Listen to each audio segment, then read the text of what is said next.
मिनश्शैतानिर्रजीम बिस्मिल्लाहिर्रहमानिर्रहीम। अस्सलामुअलैकुम। मेरा नाम अर्जमंद उस्मान है। आज के इस वीडियो में आपको गौहर पब्लिशर की जानिब से खुशामदीद कहती हूँ। हमारा स्लोगन है redefining the geography of education through digital resources for conceptual learning. आज हम Gauhar skill up series Urdu जमातों का सबक नंबर 8 खोलेंगे और वहाँ पर मौजूद उन्वान पेशे के मुतल्लिक पढ़ेंगे। सबक पढ़ाने से पहले मैं तमाम असातिज़ा-ए-किराम से मुखातिब होना चाहती हूँ और उन्हें बताना चाहती हूँ कि वो किस अंदाज से इस सबक को पढ़ाएं कि तलबा के अंदर दिलचस्पी पैदा हो और इसके साथ साथ तलबा बहुत सी मालूमात हासिल कर सकें। सबक पढ़ने से पहले आप तलबा से चंद सवालात करें। आप सब कौन कौन सा पेशा इख्तियार करना चाहते हैं, यानी कि आपको कौन कौन सा पेशा पसंद है।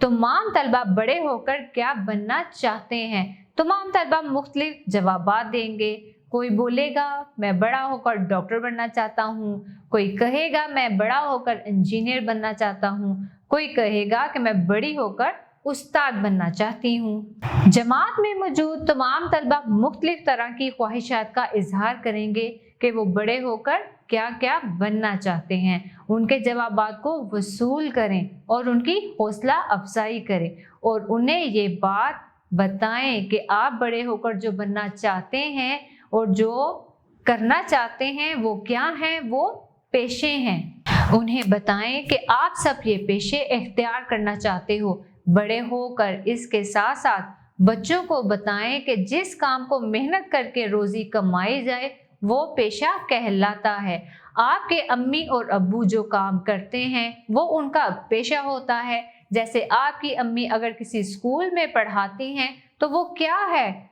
वो उस्तानी हैं, वो उनका पेशा है जो कि उस्ताद कहलाता है। अगर आपके अब्बू जो है वो बीमार लोगों को चेकअप करते हैं, उनको दवाई देते हैं, तो वो क्या है, वो डॉक्टर है और वो उनका पेशा है।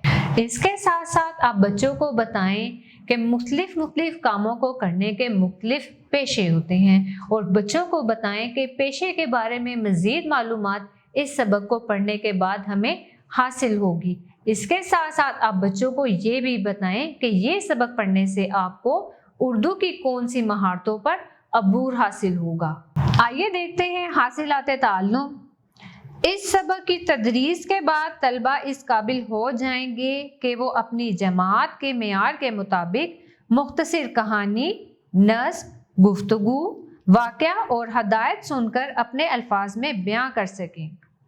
अपनी जमात के मेयार के मुताबिक आम इस्तेमाल में शामिल मुश्किल अल्फाज को पहचान समझ सकें और जुमलों में इस्तेमाल कर सकें। कम अज़ कम 150 अल्फाज पर मबनी इबारत दुरुस्त तरीके से पढ़ सकें। कम अज़ कम 5 से 6 जुमलों पर मुश्तमिल तकरीर कर सकें।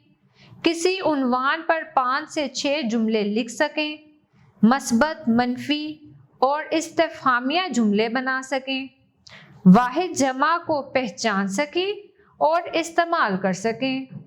4 या 4 से ज़ायद अरकान वाले अल्फाज की दुरुस्त अदाई कर सकें। मुझे उम्मीद है आपको आज का हमारा वीडियो लेक्चर बहुत पसंद आया होगा। इस सबक के मुतालिक मज़ीद मालूमात के लिए हमारी वेबसाइट www.goharpublisher.com पर विजिट करें। अब मिलेंगे नई वीडियो में, तब तक के लिए अल्लाह हाफ़िज़।